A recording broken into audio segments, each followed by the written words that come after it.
সবার আগ্রহের কেন্দ্রে থাকা ভারত পাকিস্তান ম্যাচটা ছিল অনেকটা মেরমেরে। যে ম্যাচ আয়োজন করার জন্য এতটা কাঠখড় পোড়ালো আইসিসি, সেই ম্যাচটাই হলো একপেশে।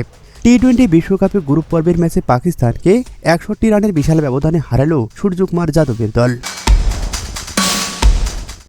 ভারতের করা 175 রানের জবাব দিতে নেমে 18 ওভারে 114 রানে অল আউট হয়ে গেল পাকিস্তান, যার ফলে 61 রানের বিশাল ব্যবধানে হারতে হয়েছে আগা সালমানের দলকে। পাকিস্তানকে হারিয়ে এ গ্রুপ থেকে সবার আগে সুপার 8 নিশ্চিত করল ভারত, কারণ নেদারল্যান্ড বা নামিবিয়া আর ভারতকে ছোঁয়ার সম্ভাবনা নেই। অন্যদিকে টি-20 বিশ্বকাপে এ নিয়ে 9 বার মুখোমুখি হয়ে ভারত এগিয়ে থাকল 8-1 ব্যবধানে।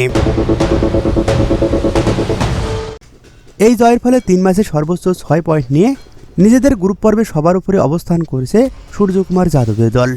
অন্যদিকে 4 পয়েন্ট নিয়ে 3 নম্বরে অবস্থান পাকিস্তানের। আর পয়েন্ট টেবিলে পাকিস্তানের ঠিক উপরে রয়েছে যুক্তরাষ্ট্র। ভারতের বিপক্ষে বড় হারের ফলে পাকিস্তানের নেট রান অনেকটা খারাপ হয়েছে। তারা পয়েন্ট টেবিলে যুক্তরাষ্ট্রের নিচে নেমে গেছে। 4 ম্যাচে যুক্তরাষ্ট্রের নেট রান রেট 0.788 আর 3 ম্যাচে পাকিস্তানের নেট রান রেট -0.403। অধিনায়ক আগা সালমানের দলের জন্য এখন নামিবিয়ার বিরুদ্ধে ম্যাচটি কার্যত নকআউট। যদি পাকিস্তান 18 ফেব্রুয়ারি ম্যাচে হেরে যায়, তাহলে টানা দ্বিতীয়বারের মতো গ্রুপ পর্ব থেকে বিদায় নিতে হবে। অন্যদিকে প্রথম 2 ম্যাচে ভারত ও পাকিস্তানের কাছে হারলেও নেদারল্যান্ড ও নামিবিয়ার বিপক্ষে বড় জয় পেয়েছে যুক্তরাষ্ট্র। অবস্থান করেছেন পয়েন্ট টেবিলে 2য় স্থানে।